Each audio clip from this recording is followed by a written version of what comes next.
Hoje nosso tema em Romanos capítulo 13 é o relacionamento do cristão como cidadão de dois mundos. Então nós estamos neste mundo, mas desse mundo nós não somos, diz a Escritura. Então Deus tem preparado um lugar celestial onde nós iremos habitar. Então voltando aqui para o texto, em Romanos 13, do 1 ao 14. Então todo o capítulo vamos analisar nesta noite. Então vimos que em Romanos capítulo 12, no culto passado, o apóstolo Paulo abordou nosso relacionamento com Deus, do versículo 1 ao 2, o nosso relacionamento com nós mesmos, do verso 3 a 8, e do nosso relacionamento com os irmãos, do 9 a 16, e também do relacionamento com os nossos inimigos, do 17 ao 21.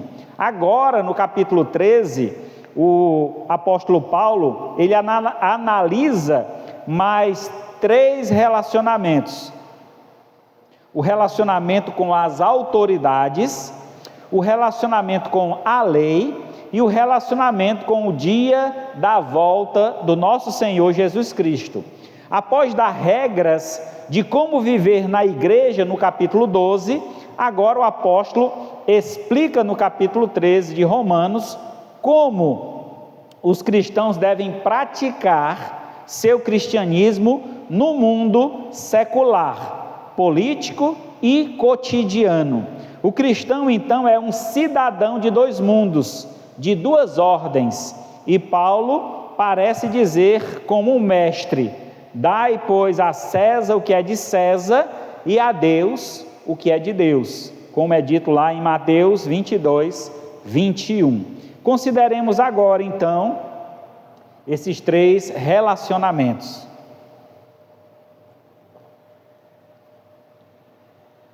O primeiro deles, nosso relacionamento com as autoridades. Vamos ler então Romanos 13, do verso 1 ao 7. Romanos 13, do 1 ao 7. Que todos estejam sujeitos às autoridades superiores, porque não há autoridade que não proceda de Deus, e as autoridades que existem foram por ele instituídas. Assim, aquele que se opõe à autoridade resiste à ordenação de Deus, e os que resistem trarão sobre si mesma condenação, porque os magistrados não são para temor quando se faz o bem, e sim quando se faz o mal. Você quer viver sem medo da autoridade? Faça o bem, e você terá o louvor delas, pois a autoridade é ministro de Deus para o seu bem. Mas se você fizer o mal, então tenha medo, porque não é sem motivo que a autoridade traz a espada, pois é ministro de Deus, vingador, para castigar quem pratica o mal. Portanto, é necessário que você se sujeitem à autoridade, não somente por causa do temor da punição, mas também por dever de consciência. E é por isso também que vocês pagam impostos, porque as autoridades são ministros de Deus, atendendo constantemente a este serviço. Paguem a todos o que lhe é devido, a quem tributo, tributo, a quem imposto, imposto, a quem respeito, respeito, a quem honra, honra. Oremos ao Senhor. Maravilhoso Deus, mais uma vez aqui reunidos estamos, com o intuito de te adorar, de te servir e de aprender mais e mais de ti. Abençoa, Senhor, esta lição de hoje, que possamos ser fortalecidos por meio da tua palavra e tenhamos, ó Pai, nossas convicções bem alinhadas com a tua palavra e andemos em conformidade a ela. Pois assim nós te louvamos, te agradecemos, em nome de Jesus. Amém. O apóstolo Paulo, irmãos, no capítulo 13, ele faz essas 3 abordagens do relacionamento do cristão com o mundo, né, com a política, com o viver diário. E é interessante essa abordagem que ele faz, porque nos traz algumas lições para a nossa compreensão, porque vivemos sempre numa grande disputa sobre os poderes. Quem tem autoridade?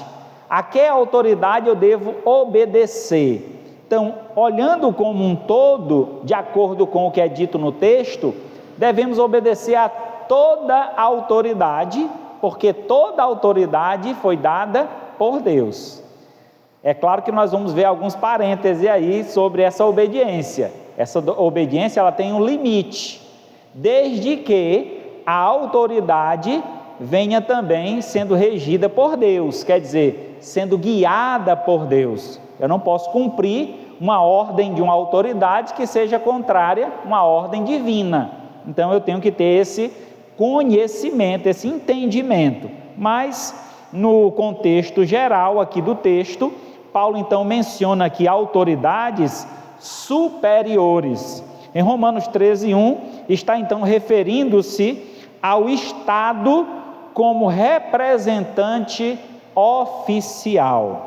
Paulo não defende aqui nenhuma forma específica de governo, mas afirma que esse governo é uma instituição divina. É interessante observarmos isso, porque ao longo da história do cristianismo, sempre houve uma batalha entre essa questão da política e a igreja.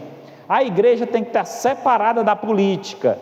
Hoje, o contexto atual, a igreja está atuante na política, tomando decisões e formando grupos para defender determinados políticos. Mas essa não é a função da igreja. A igreja não tem que estar defendendo político nenhum, nem levantando bandeira, nem nada disso. Ela tem que seguir aquele que Deus colocou no poder. E aquele que Deus colocou no poder, ele tem que também estar sendo regido por Deus. Às vezes nós não entendemos, mas como, pastor? Se alguém que se coloca no poder, por exemplo, hoje do nosso país, é uma pessoa contrária aos princípios e à vontade do Senhor. Então, às vezes, irmãos, o governo que é levantado desta forma é um governo no qual Deus está usando para punir o povo, porque quando se tem um governo bom, os homens se desviam da fé, se esquecem de Deus, como eram os reis de Israel. Quando então havia um rei bom, as pessoas relaxavam, as pessoas se despreocupavam e esqueciam de adorar a Deus. E aí vinha um governo mau, um rei mau, para castigar aquele povo. E aí quando o povo está passando pelo castigo, pela prova, qual o primeiro nome que eles clamam? Por Deus. Deus nos ajude, Senhor. O que é que vai ser do nosso país com esse governo? Pois lembre-se, quando a gente passar por esse processo, que tiver numa situação melhor, seja grata ao Senhor, seja fiel a Deus, seja obediente a Deus.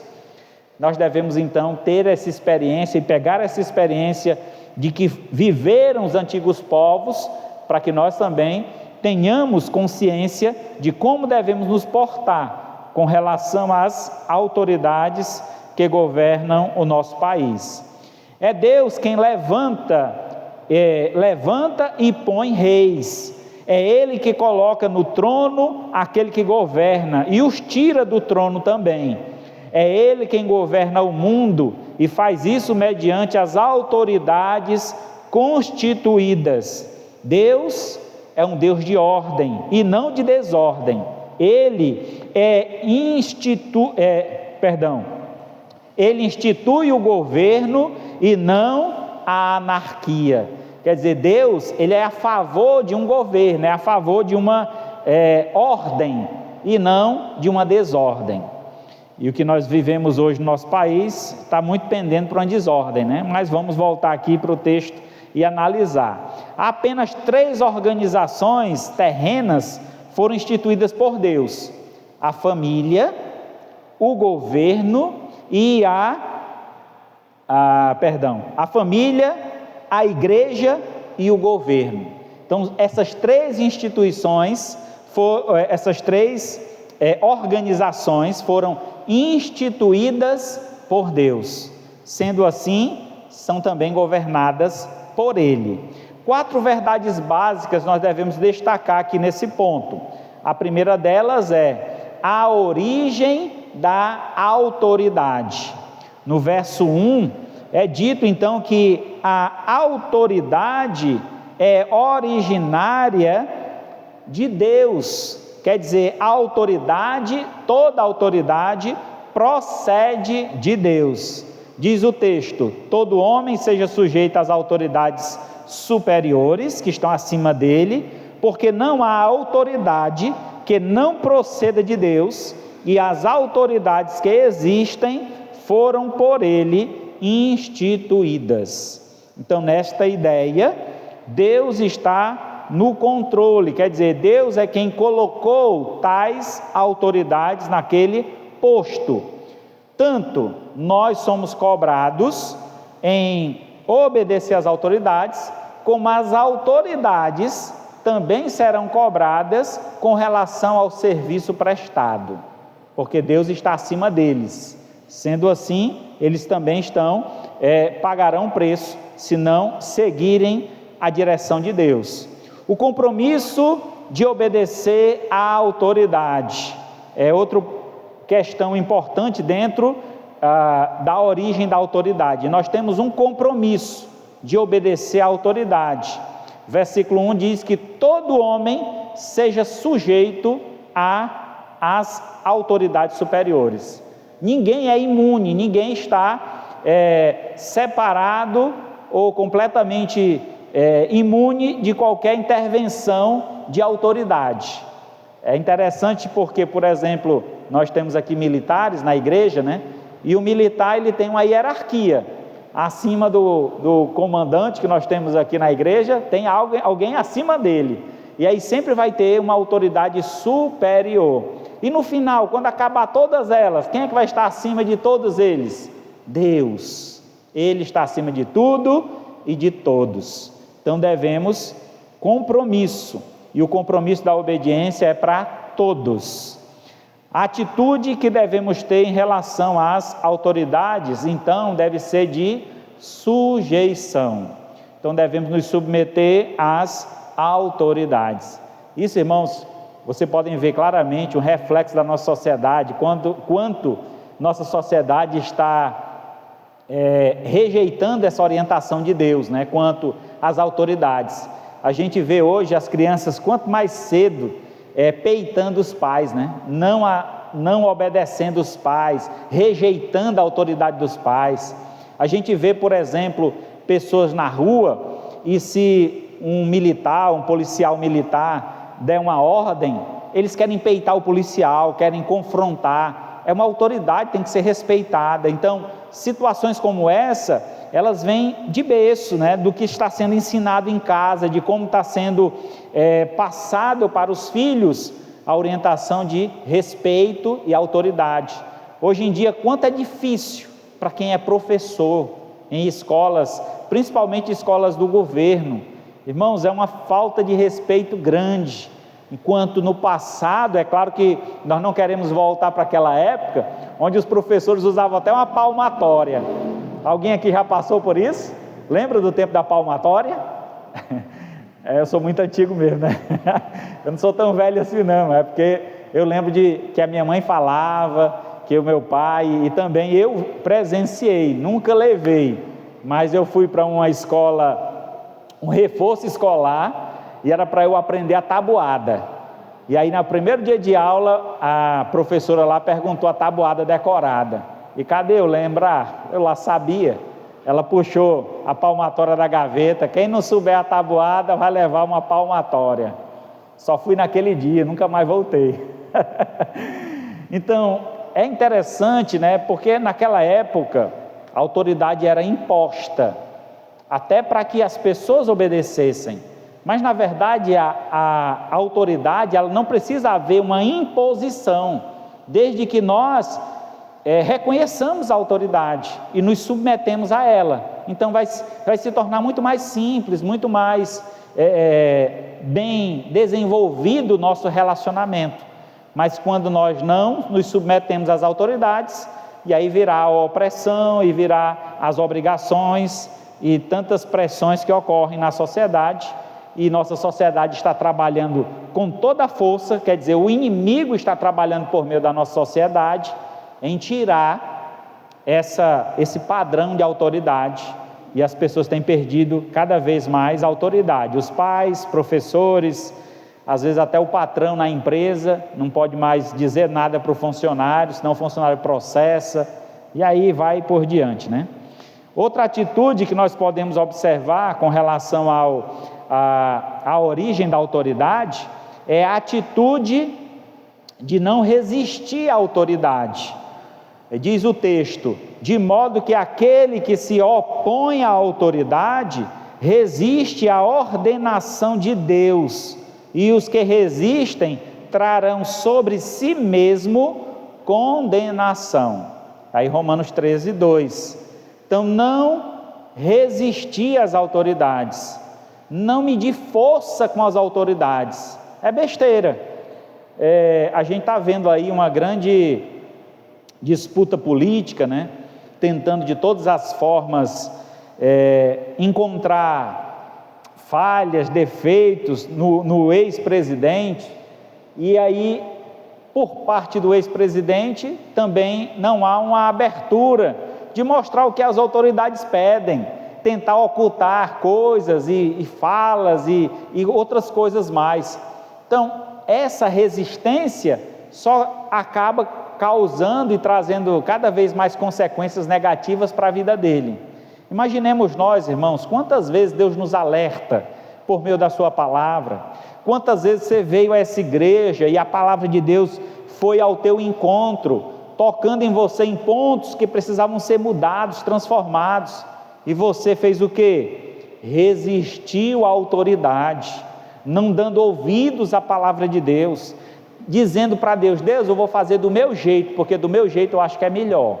Então, será que você tem uma compreensão mais apurada, mais avançada do que a compreensão de Deus, do que é o melhor? Porque a vontade de Deus é boa, perfeita e agradável, quer dizer, o melhor é estar dentro da vontade de Deus do que praticando a nossa mesma. Então, quando o governo, aquilo que eu tinha falado anteriormente, quando o governo se desvia da sua rota e se rebela contra a autoridade de Deus, promulgando leis contrárias à lei de Deus, a desobediência civil se torna um dever cristão. E o que é isso? Digamos que o governo obrigue, vou ser bem exagerado aqui na minha ilustração, né? Obrigue agora que as mulheres grávidas abortem, porque é uma disputa, uma lei onde estão tentando dar à mulher a autoridade sobre o seu próprio corpo, de quando ela quiser e se ela sentir vontade, ela abortar. Agora imaginemos que o governo dá essa ordem, mas dando como uma lei: todas as mulheres grávidas devem abortar. E aí, onde o cristão entra? Vai defender, ele vai fazer isso? Vocês lembram de uma situação parecida como essa, que aconteceu na Bíblia, na vida de Moisés, lá no Egito, quando foi dito que todas as crianças, todas as parteiras, assim que nascessem as crianças, deveriam matar as crianças. E ali então, a mãe de Moisés não permitiu que aquilo acontecesse, guardou aquela criança, e aí vocês conhecem todo o enredo dessa história. Naquele momento ela estava indo contra uma autoridade, uma ordenança, mas por que ela não estava em pecado por fazer isso? Porque a ordenança que foi dada era contra princípios divinos. A vida está acima de tudo. A preservação da vida, devemos lutar a favor dela e não contra ela. Sendo assim, estamos dispensados de cumprir uma lei quando esta vai contrário a uma lei que já existe, uma lei divina. Então, precisamos resistir como as parteiras hebreias que se recusaram a matar os meninos recém-nascidos do Egito por ordem do faraó, em Êxodo 3:17. Precisamos resistir como Mesaque, Sadraque e Abednego. Resistiram às ordens de Nabucodonosor para adorar a imagem.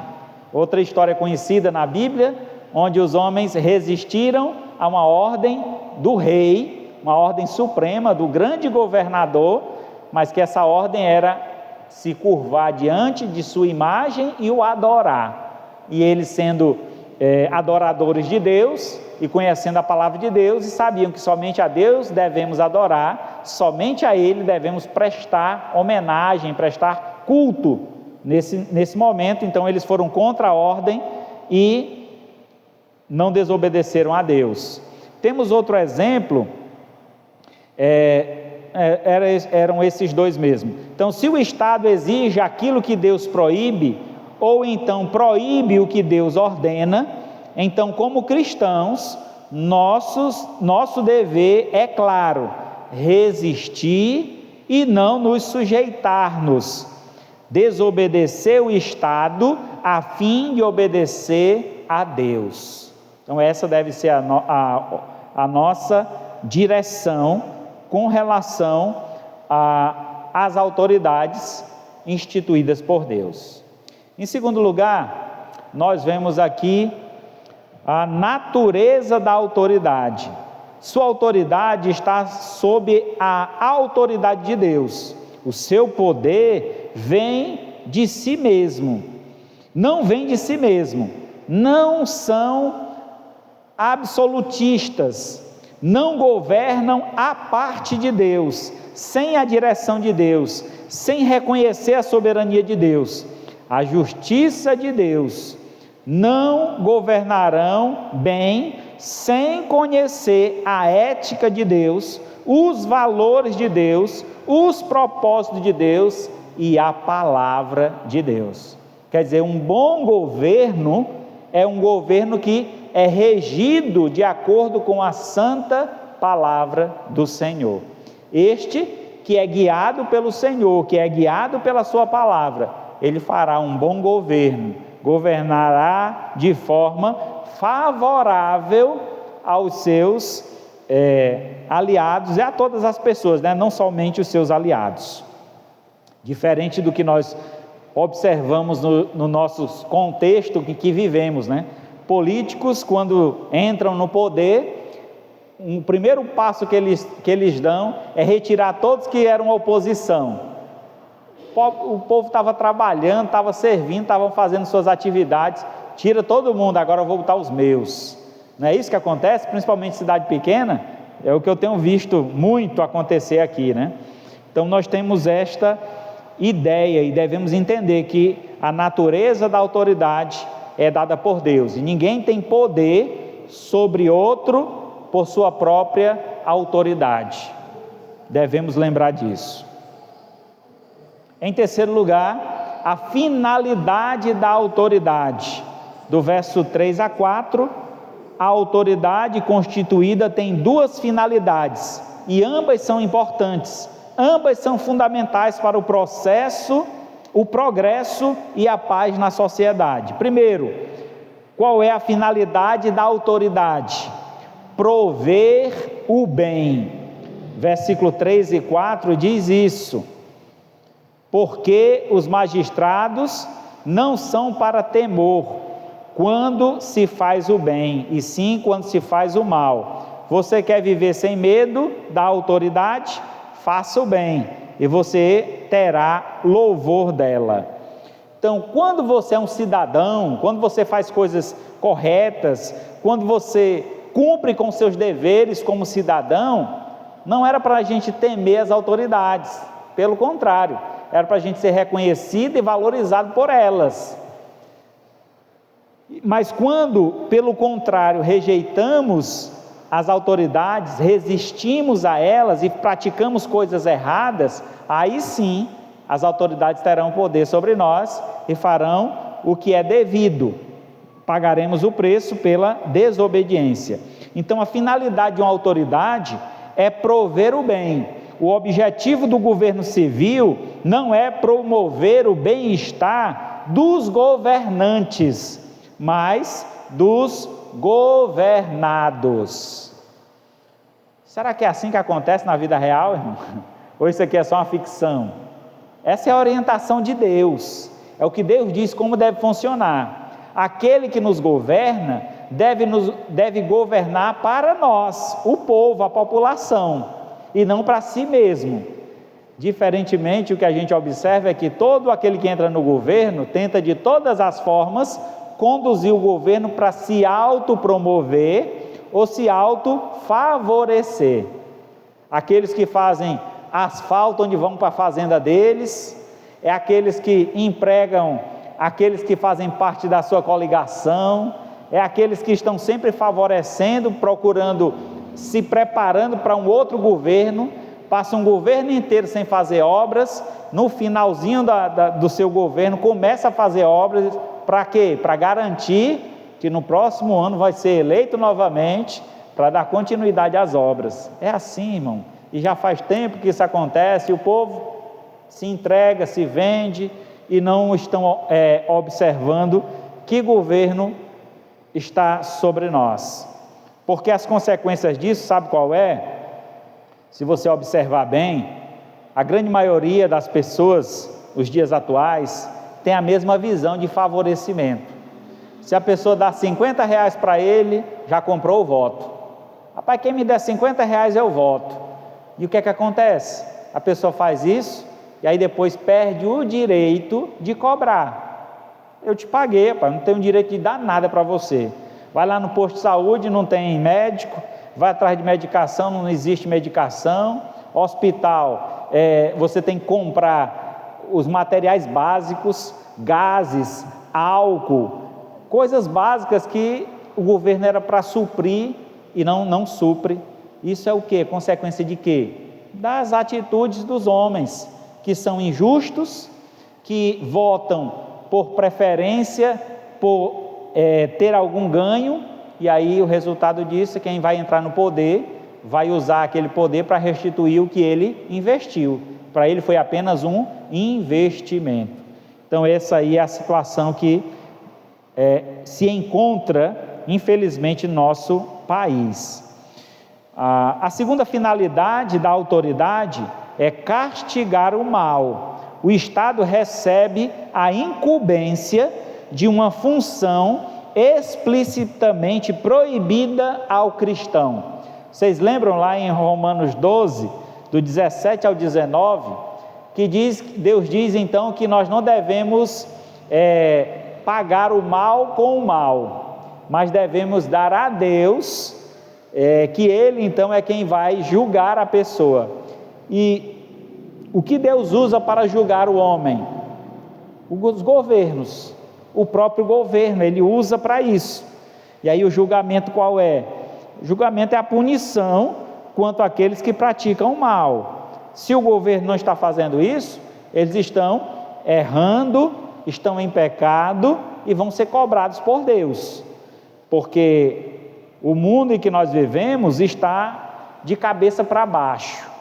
O certo é errado e o errado agora está certo. Os direitos são para aqueles que estão fazendo coisas erradas, e aquele que faz a coisa certa muitas vezes não encontra apoio e respaldo no governo para ter então seus direitos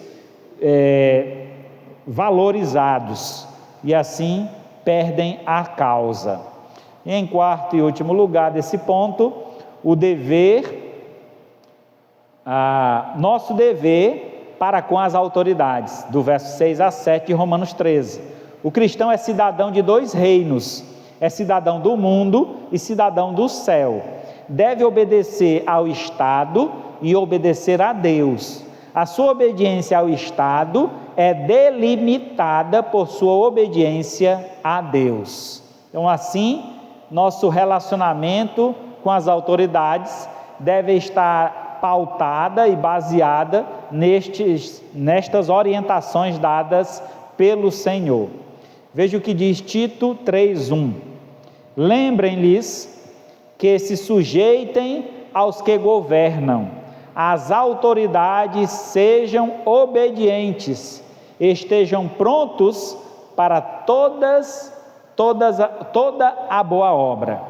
Então, lembrar é a nossa função, lembrar é o nosso dever. E a quem nós devemos lembrar? A nós mesmos e aqueles que dependem de nós. Temos nossa família, os nossos filhos. Devemos lembrar aos irmãos a questão do respeito às autoridades. Existem também autoridades eclesiásticas, autoridades na igreja.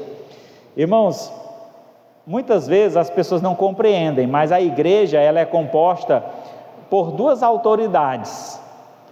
A autoridade pastoral e a autoridade diaconal. Os diáconos também são autoridades na igreja e devem ser respeitados. A palavra diácono significa servo, mas é aquele que foi escolhido para te servir. Mesmo ele tendo sido escolhido para te servir, ele ainda está sob você, quer dizer, ele tem uma autoridade sobre você. Então, quando um diácono chega e orienta, dá uma orientação, é importante que você escute, você obedeça. Eu convivi em uma igreja, irmãos, que ela tinha 12 diáconos, era uma igreja grande, tinha 300 pessoas, e eram 12 diáconos. E eu lembro que uma vez eu estava na portaria, e uma criança estava correndo dentro da igreja, correndo na hora do culto, na hora da pregação, e aquilo me incomodando, e todo mundo parado, e ninguém fazia nada, nenhum diácono teve coragem de ir lá, pegar aquela criança. Eu então levantei de onde eu estava, não estava na portaria nesse dia, levantei de onde eu estava, peguei na mão da criança, levei até lá fora e perguntei: quem é teu pai e tua mãe? Está lá dentro, vamos lá, eu quero falar com eles. Levei a criança até os pais, chegou lá, eu conversei com os pais: olha, por favor, vocês poderiam colocar ordem na criança, porque ela está atrapalhando o culto. Nós temos uma salinha de criança, se vocês quiserem, pode levar ele aqui na salinha, ou então sente ele aí do ladinho de vocês, mas não deixe ele correndo, porque vai tirar a atenção, vai atrapalhar o pastor. A mulher se levantou e disse: quem é você para mandar em mim? Eu disse: não estou mandando, senhora, eu sou diácono aqui na igreja, sou responsável pela ordem da igreja, eu não posso deixar que a igreja vire uma desordem. Então o pastor está pregando, ele não pode descer para vir falar com a senhora, mas eu estou aqui em nome do pastor, em nome dessa igreja, pedindo encarecidamente, eu vejo com toda a atenção que eu estava dando, né? Todo cuidado, estou pedindo encarecidamente que a senhora cuide da criança para que ela não atrapalhe o culto. Aí ela, depois dessas palavras mais carinhosas, ela segurou a criança. Mas naquele dia a gente tomou uma decisão lá na igreja, né? Como eram muitas pessoas, para que a gente fosse identificado, porque ela perguntou: quem é você, né? E aí eu não estava de gravata naquele dia. Aí a gente tomou uma decisão nessa igreja, que a partir daquele dia, todos os diáconos, em todos os domingos, estariam de gravata. Para quê? Para que eles fossem reconhecidos. É alguém a serviço, é uma autoridade na igreja. Então as pessoas começavam a ter um respeito, não pela gravata, a gravata era só para identificar, mostrar que era alguém responsável pela igreja. E aí, a partir daí, nunca mais eu tirei a gravata do pescoço para estar servindo ao Senhor. Não porque ela significa alguma coisa, mas apenas como uma forma de respeito e de reconhecimento. Ali tem alguém diferente dos outros demais, pode ser alguém que tem autoridade sobre os demais. Então, um símbolo que traz essa referência. Mas continuando, o segundo relacionamento que o texto nos apresenta vai do capítulo 13, né, de Romanos, do verso 8 a 10. Vamos ler. Vamos ver então o relacionamento com o próximo. Romanos 13, do 8 ao 10 diz: não fiquem devendo nada a ninguém, exceto o amor de uns para com os outros, pois quem ama o próximo cumpre a lei. Pois estes mandamentos, não cometa adultério, não mate, não furte, não cobice, e qualquer outro mandamento que houver, todos se resumem nesta palavra: ame o seu próximo como você ama a si mesmo. O amor não pratica o mal contra o próximo. Portanto, o cumprimento da lei é o amor. Então, Romanos capítulo 13, aqui neste trecho da carta, do verso 8 ao 10, encontramos Paulo enfatizando a importância do relacionamento com o próximo, está baseada no amor. Primeiramente, no primeiro relacionamento, que é no âmbito político, no âmbito governacional, entender que os nossos governantes, eles têm uma autoridade divina. Nós nos submetemos a eles pela autoridade que existe acima deles, que é Deus, certo? Em segundo lugar, o nosso relacionamento com o nosso próximo, quer dizer, isso está relacionado a irmãos em Cristo, pessoas da mesma família, inimigos, pessoas que não têm nada a ver com a gente. Mesmo assim, todas as pessoas no mundo precisam então ser tratadas com amor. Isso é interessantíssimo, irmãos, como os mandamentos, o apóstolo aqui usa como argumento os mandamentos de Deus e resume esses mandamentos em apenas um: amar o próximo. E ele fala isso porque tem a base de Cristo.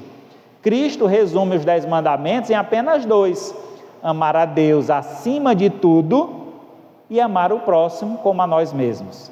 Se eu amo a Deus acima de tudo, eu me submeto aos governantes que Deus institui, porque eu estou obedecendo a Deus. O meu amor me leva à obediência.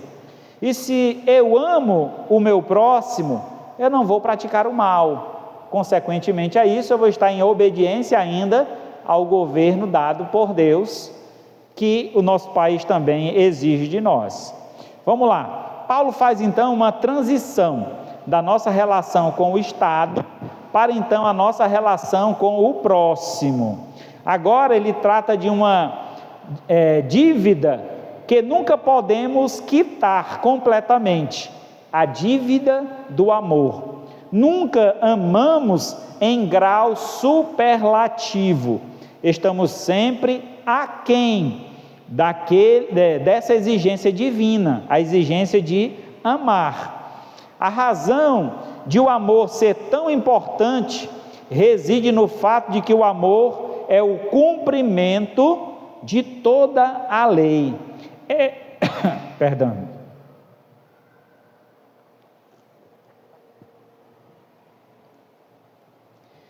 É o cumprimento de toda a lei.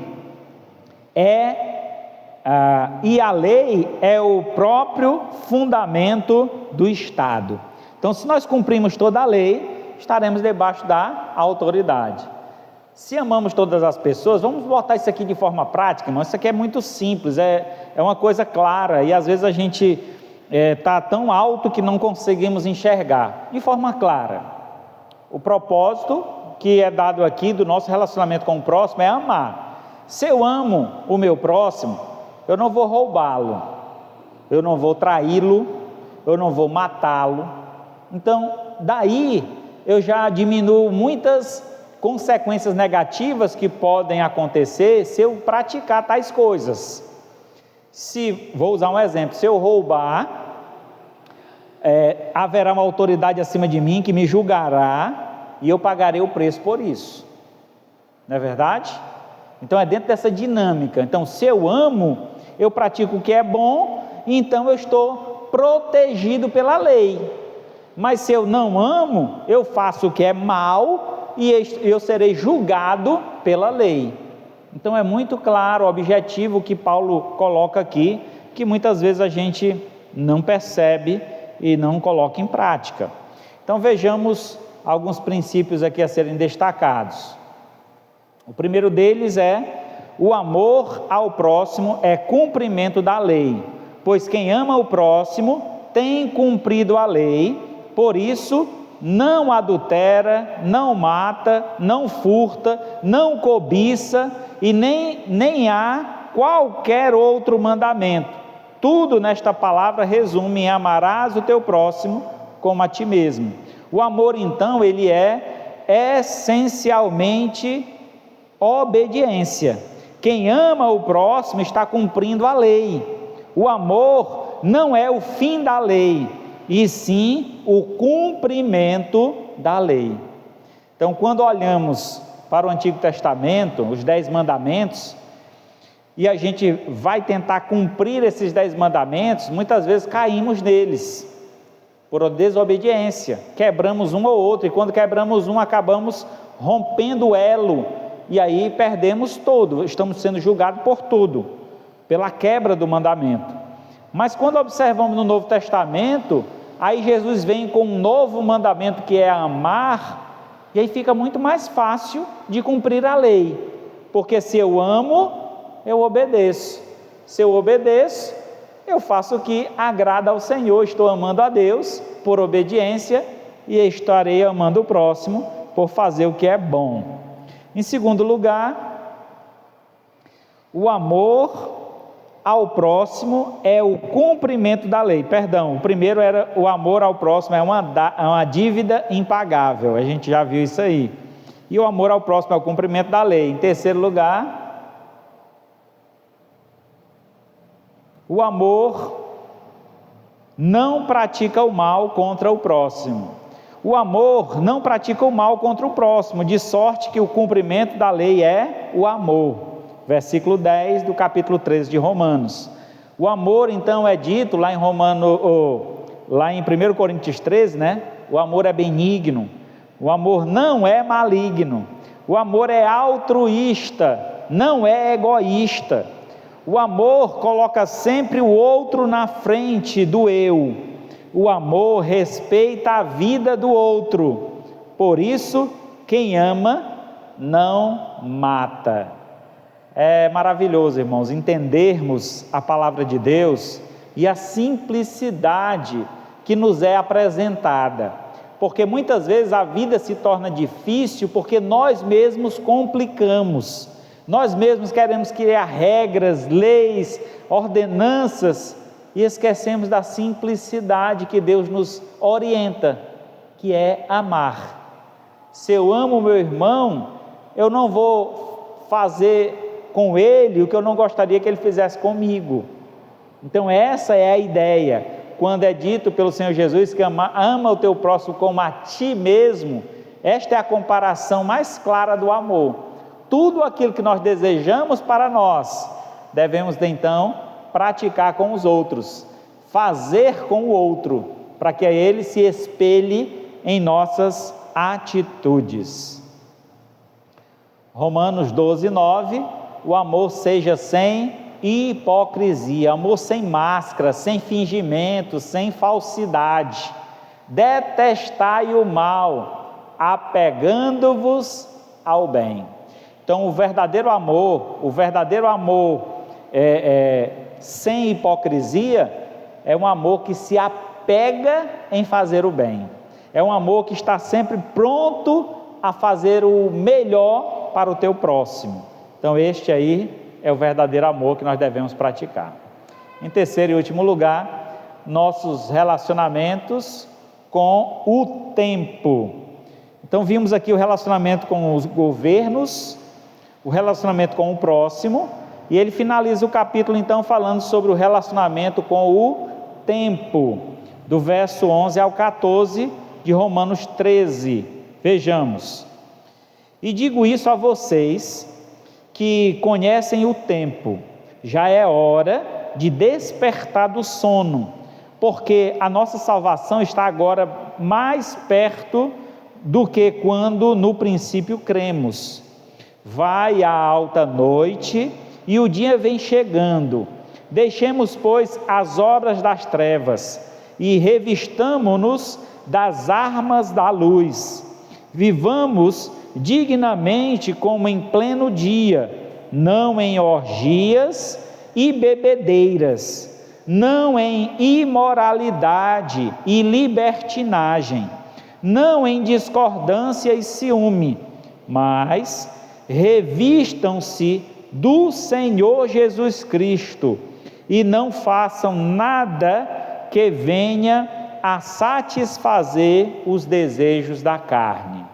Então, nosso relacionamento com o tempo Depois de falar da conduta cristã em relação ao Estado e ao próximo, Paulo estabelece então um fundamento escatológico. Ele está olhando para o futuro, para a vinda do nosso Senhor. Então, qual é a conduta que deve nos reger escatologicamente? Vamos lá. Duas verdades são destacadas: o discernimento do tempo em que vivemos e o discernimento da conduta apropriada que devemos ter nesse tempo. Então, essas são as duas verdades que são destacadas. Então, a primeira delas, o discernimento do tempo em que vivemos. Você entende, meu amado irmão, que nós estamos vivendo um tempo de passagem aqui nesse mundo. O nosso Senhor Jesus, Ele prometeu que viria buscar a sua igreja. E Ele marcou uma data, só não sabemos qual é essa data. Mas Ele disse que haveriam sinais da sua vinda. Quando estivesse próximo, alguns sinais surgiriam. E esses sinais estão a cada dia mais crescentes. Fome, peste, guerras, rumores de guerras e tantas coisas que têm surgido e numa quantidade cada vez maior. Pastor, guerra sempre teve, mas irmão, na quantidade que está tendo hoje em dia, certamente é muito maior do que no passado. E é interessante que quando Paulo escreve, ele diz: olha, a nossa salvação está bem mais próxima, a vinda do Senhor está bem mais próxima. Mais próxima de quê? De quando ele escreve essa carta, de quando Jesus disse que viria buscar a sua igreja. Então está bem mais próximo de quando Jesus falou e do tempo que ele escreveu.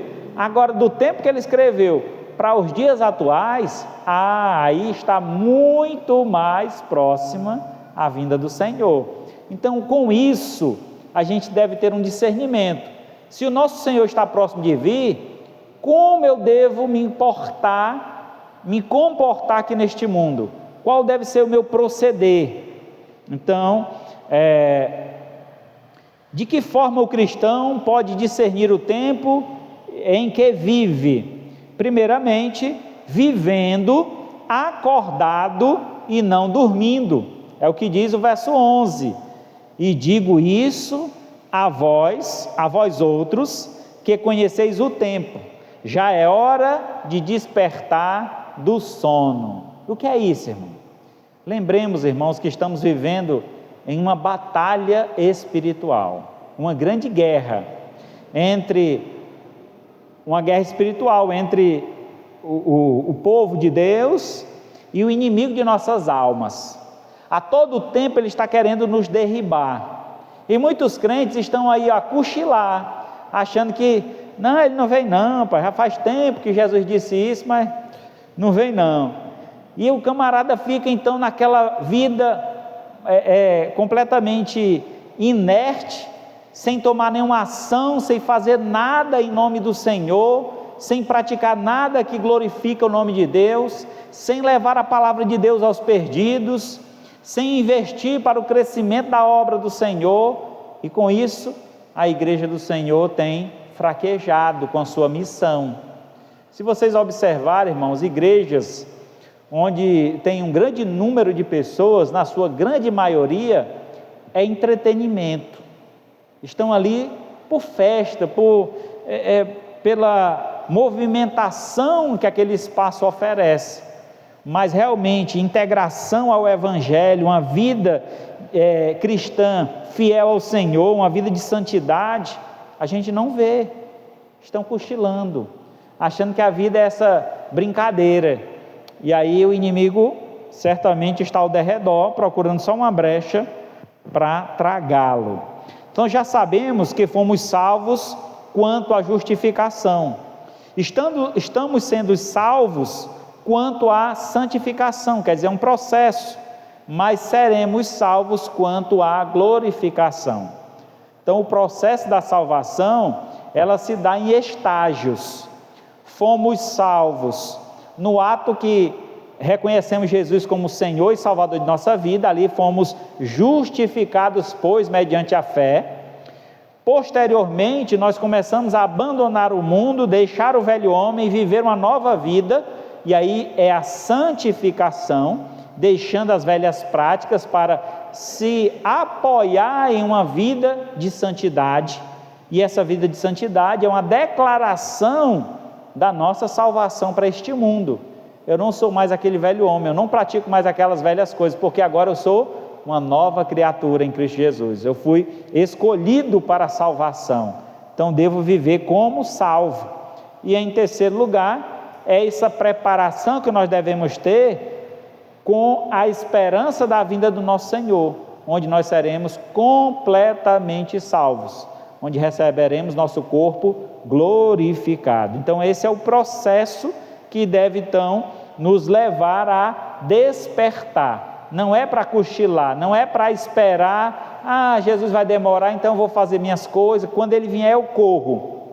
Pode ser que não dê tempo, até porque a Bíblia diz que a vinda do Senhor será como um ladrão na noite, quando menos se espera, no abrir e fechar de olhos. O cristão não pode viver, antes disso, o cristão não pode viver na prática de pecado que anestesiam sua consciência e lhe roubam a percepção espiritual. Então tem gente que está vivendo na vida de pecado e achando que vai ser tudo bem, vai dar tudo certo, no final vai dar tudo certo. Mas como é que você pode ter essa certeza?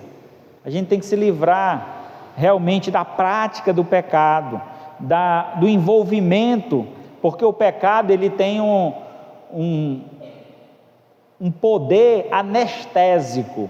Há uma doença que no passado era muito comum e tomava muitas pessoas.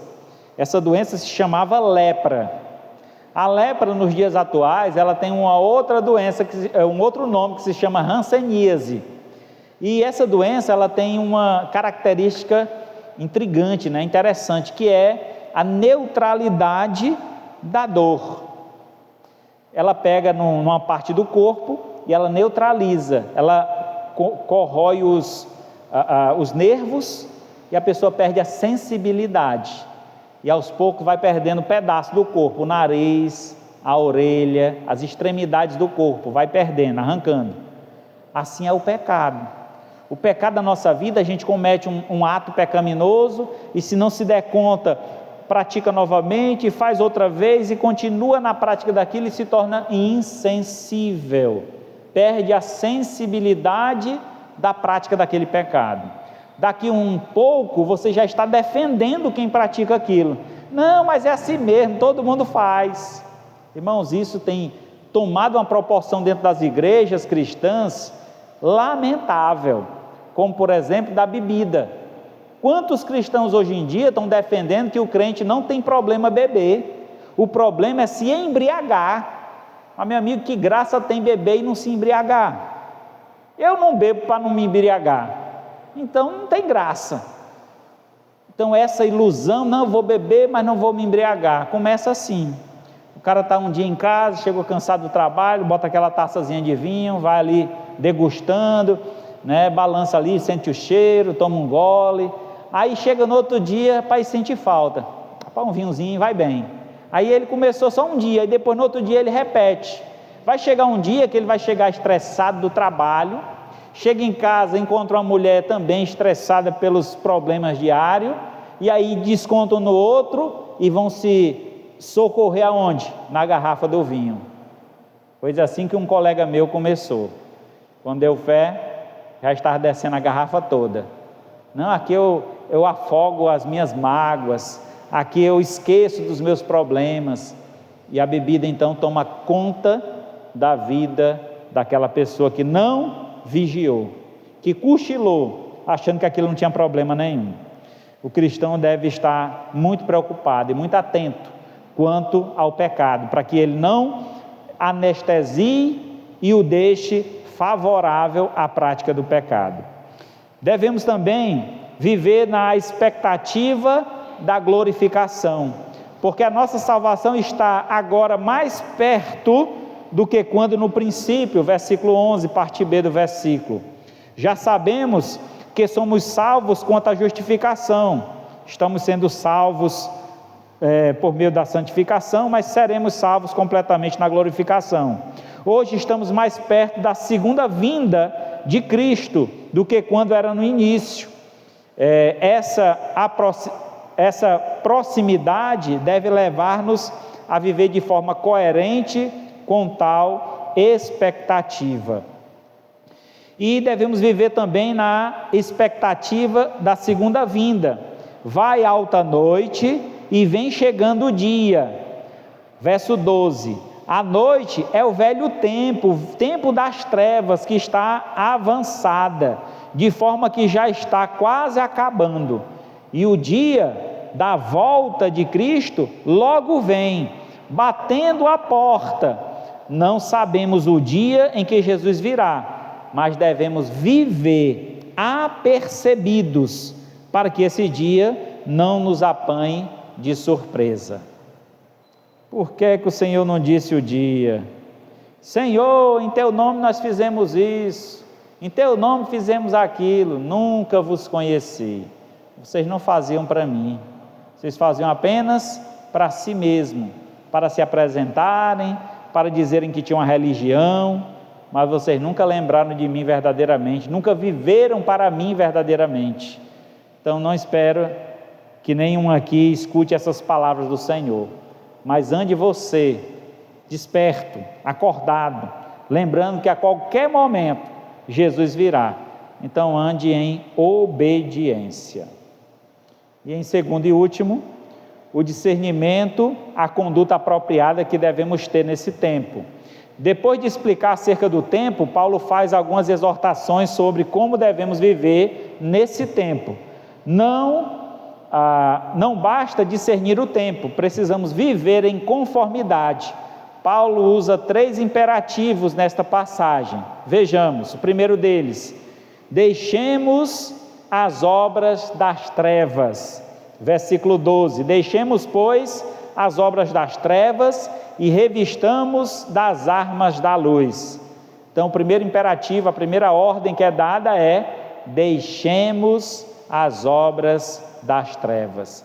Não, mas não tem problema eu guardar esse pecado de estimação. Esse aqui eu protejo, eu alimento ele todo dia, para que o bichinho não morra. É um pecadinho de estimação que eu tenho. Não faça isso, irmão. Fazei, pois, morrer a vossa natureza terrena. Então, tudo aquilo que está ligado a este mundo, a prática pecaminosa desse mundo, devemos, pois, fazer morrer. Como é que a gente faz uma coisa morrer? Não alimentando. Se você não regar uma planta, ela vai morrer. Se você não alimentar um animal, ele vai morrer. Então, fazei, pois, morrer a vossa natureza terrena. Aquilo que satisfaz os prazeres da tua carne, faz morrer, não alimenta, não fortalece ela na tua vida. Deixa as obras das trevas. Não basta estarmos acordados, precisamos despojar-nos das obras das trevas.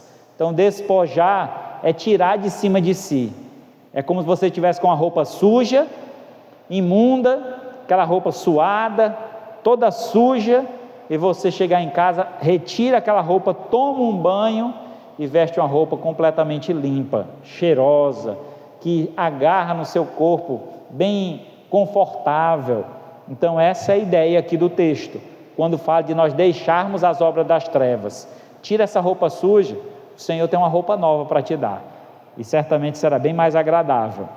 Segundo, andemos como filhos da luz, andemos dignamente como em pleno dia, não em orgias, bebedices, não em pudicícia e dissolução, não em contendas e ciúmes.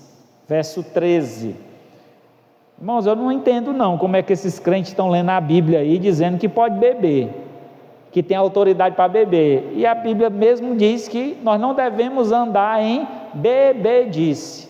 E aí? Há uma contradição aí, não é?